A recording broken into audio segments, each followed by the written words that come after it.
25. This is our last module for Unit 3. Okay, so we're going to talk about the other senses today, the first of which is touch. Now, as humans, touch is something that's very, very important to our development. And we find in research in both animals and humans that people who are deprived of touch often have many more issues than people who do have touch. And like a baby feeling the touch of their mother can actually help them grow developmentally.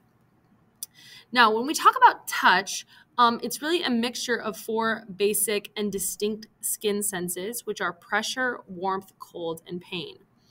And so all of our other skin sensations are basically unique combinations of those 4. So, for example, if you stroke an adjacent pressure point, two or 3 adjacent pressure points, that creates the sensation of a tickle. If you repeatedly gently stroke a pain receptor, that will cause an itchy feeling. If you stimulate a cold and a pressure point, that will create the feeling of wetness. Like when you're touching a metal like bar, it sometimes feels wet. That's because of where it's being stimulated. And then cold and warm points being stimulated will create the sensation of like heat, hotness. Now, sometimes our perception can alter our actual feeling, how we perceive something. So, a person has a hard time tickling themselves because there's expectations there. It's a lot. The effect is kind of in the anticipation and surprise of a tickle. So that's just one example of how our perception can alter our touch. Now let's talk about pain. So in general, us being able to feel pain is actually a good thing. It's a survival mechanism. If we can't feel pain, well, then we could really harm ourselves or push our bodies to limits that could lead us to die. So the fact that we have pain receptors is an evolutionarily beneficial trait to have. Now, when we experience pain, it's both a bottom-up process and a top-down process. And pain is what we call biopsychosocial event. So I'm going to break this down for you. So the biological part is the fact that we have in our body these sensory receptors called nociceptors. And these are mostly in our skin, but actually they can also exist in our muscles and our organs. So like if your stomach hurts, it could literally be the nociceptors in your stomach causing pain. And these receptors cause us to be able to detect hurtful temperatures, pressure, or chemicals. Now, that's one of the biological elements. Another biological element of pain is genetics. On general, there are people with higher pain tolerances than others.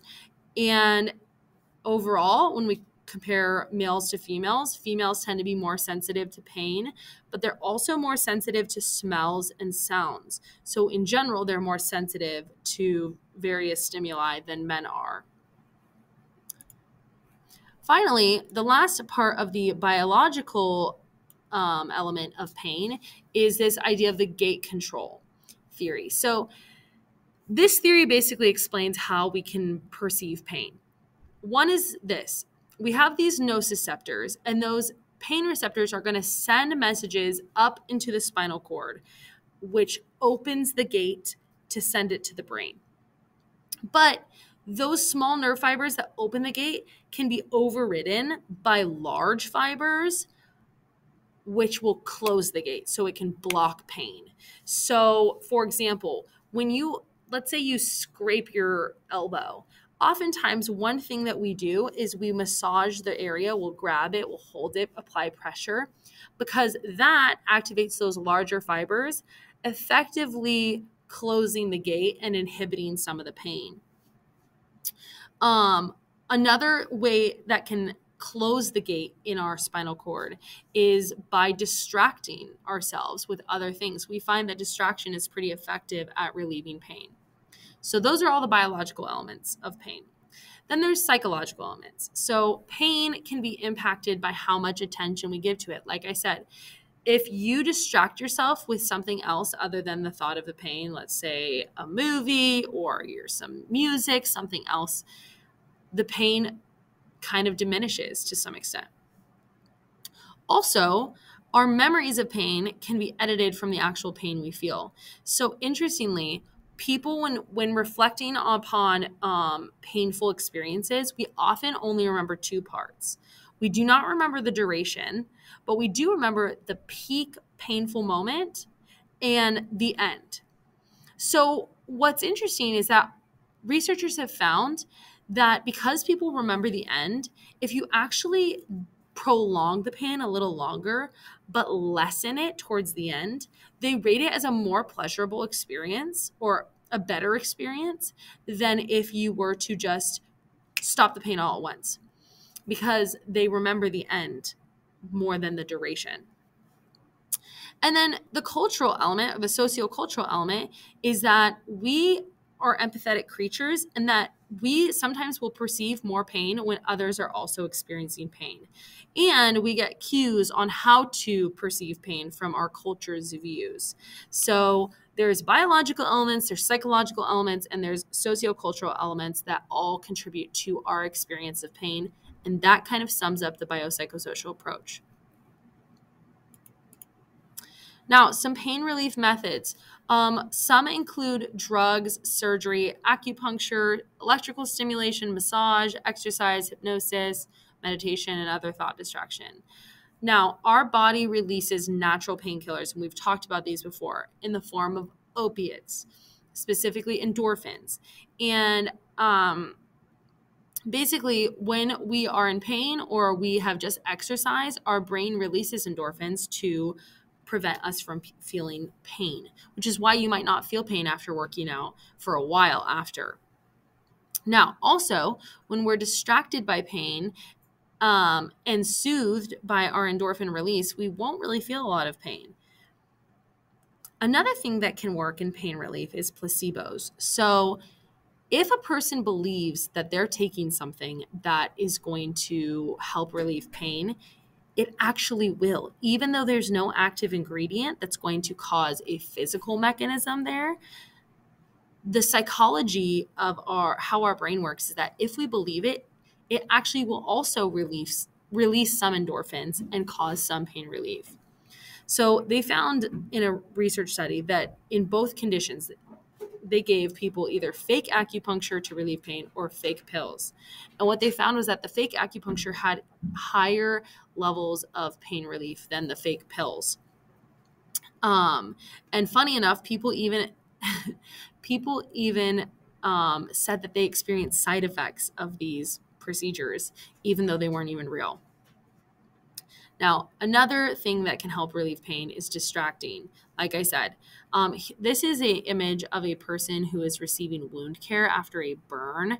And what they find is that it helps burn victims to distract themselves with like a VR simulation while receiving this care, because it's a really painful process. And by just distracting your brain, you don't give as much attention to the pain. And so then you don't feel it as much. Okay, now let's talk about taste. So the other term for taste is gustation, or the gustatory sense. And there are 5 sensations of taste that we have, or 5 receptors: sweet, salty, sour, bitter, and umami. Now, on our tongue, we have about 200 taste buds, and each of those contains a little, kind of like a pod, that catches food chemicals. In each of those little pods, there are 500 to 100 or 50 to 100 taste receptor cells with antenna-like hairs that are going to sense those food molecules, those different chemicals.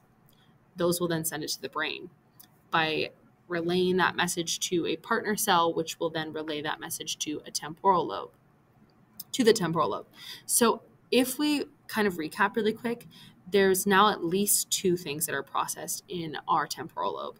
We have hearing, and now we also have taste.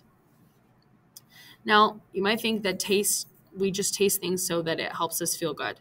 But in reality, taste is a evolutionarily adapted trait, and it helped our ancestors survive. So things that taste good to us are things that helped our ancestors get energy and protein in their bodies. So that's why it tastes so good to eat something like a hamburger, because you have a lot of protein and fats, which were good for energy, and carbs, which are also good for energy.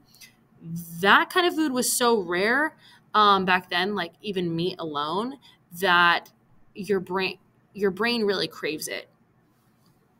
And then unpleasurable tastes were foods that could be toxic. So foods that our ancestors avoided by tasting were probably good that they taste that way to us, because it helps us stay away from them and they could be potentially lethal. Now, over time, we tend to enjoy what we eat, even if we didn't as children. So, lots of kids, for example, don't like sushi, but the more you eat it, the more you are likely to like it. Also, when you burn your tongue, thankfully that's not going to have long-term impacts, because your taste receptors reproduce about every 1 to 2 weeks. However, as we get older, the amount of taste buds decrease, as does taste sensitivity overall. Another interesting thing about taste is that our perception, that top-down process of expectations, can affect how good something tastes or bad. So, for example, they gave wine taste testers 2 different wines and said this wine is $10 and this wine is $90. In reality, they were both $10, but the people who tasted the $90 wine, said it tasted better. So we often associate higher cost with better quality or better taste. Then we have olfaction. Olfaction is smell. So when we smell something, there are molecules that are being moved throughout the air, and those molecules will get into our nasal cavities and stimulate the receptor cells. When we sniff, it will swirl those airs up to the receptors, enhancing the aroma. So like I sprayed perfume, when I sniff, it brings that up into those receptor cells. Those receptor cells are then going to send those messages to this region, what we call the olfactory bulb. Okay. So if these are our receptor cells at the top of our nasal cavity, they're attached to the olfactory bulb. And the olfactory bulb actually bypasses the thalamus. So smell, unlike taste, touch, hearing, and sight, is the only one of our senses that does not go to the thalamus. It goes straight into the temporal lobe, where it is going to be processed. And then also it goes to parts of the limbic system involved in memory and emotion. Which is why sometimes if you smell something, it can be very like memory triggering, because it's related to, it literally is connected to your amygdala and your hippocampus, which is important for memory processing. Now, we have about 20 million olfactory receptors that respond selectively to different stimuli. And like I said, the olfactory neurons bypass the thalamus, because smell is a more early developed skill, I guess, or sense evolutionarily than some of the other ones. Now, smell, taste, and memory. So information from our taste buds travels to an area between the frontal and temporal lobes of the brain. And this information registers near where the brain receives input from our sense of smell, which interacts with taste. So basically, taste and smell often work hand in hand. Without smell, when you taste something, you can taste those basic kind of flavors: sweet, salty, sour, bitter, umami. But you can't taste like the difference between chocolate and vanilla if you don't have any smell. You can taste that it's sweet, but you can't taste that flavor difference. Now, the brain circuitry for smell, which is the red area, also connects with areas involved in memory storage, which again can help explain why a smell can trigger a memory. It's related to, it's like connected to the hippocampus. and the amygdala. So when you have a stronger emotion tied to a memory, it actually makes that memory stronger. And so if you have a smell attached to a feeling or a memory, you smell that thing, it's going to trigger the memory. Okay, now body position and movement. Let me put myself right here. So we have two different types of kind of body positioning understandings. So we have our kinesthetic sense, which is our body's understanding of our position. And this comes from motion detectors in our muscles, our tendons, and joints, which sense the position and movement of body parts. Then we have our vestibular sense. The vestibular sense is in the ear, the inner ear. So these semicircular canals, those are what create our vestibular sense, which basically helps us to understand our body's, also our body's position, but mainly our head's position. So, for example, dizziness or nausea could be caused by an excessive movement of the fluid inside these canals, because the brain is receiving confusing signals about body position. So when you're in the car and the fluid is sloshing around, your brain thinks you're moving, but then your body is sitting, it's sedentary. And so your brain's like, what is going on? Also, the vestibular sense can play a key role in balance and posture. And when you kind of get that little, that like stomach drop, that can happen from the vestibular sense when you're riding a roller coaster. Now, our vestibular system is made of those three semicircular canals. They're all in different directions, and they have attached to them these two otolith organs. Now,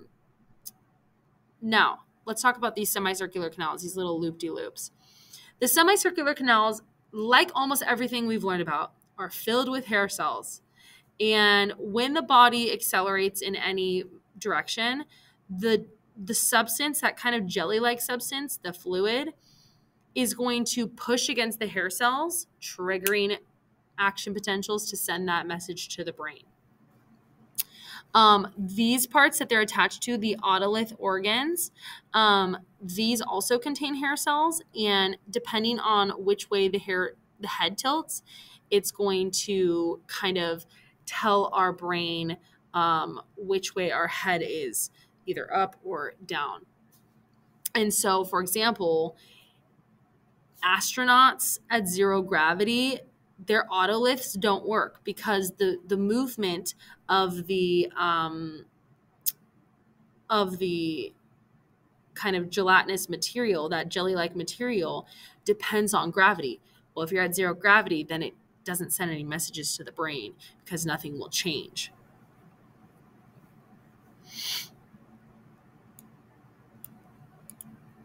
Okay, now sensory interaction. Our senses can influence each other. Smell can impact taste. So, for example, a lot of people who have COVID and recover from COVID, they often can't taste well because their nose has been impacted. Also, interestingly, we see visual images better when they are accompanied by a noise. And we can hear soft sounds better if paired with a visual cue. I am a kind of person who I cannot anymore watch movies without subtitles. I have to see the subtitles. Otherwise, I don't really know what people are saying. Now, here's something interesting: embodied cognition. So how our body's current state can kind of affect how we think. So, for example, if you're sitting like this, even if you're not upset, you might your brain might be affected in the way that you kind of think somebody else is more maybe judgmental, or you feel more closed off.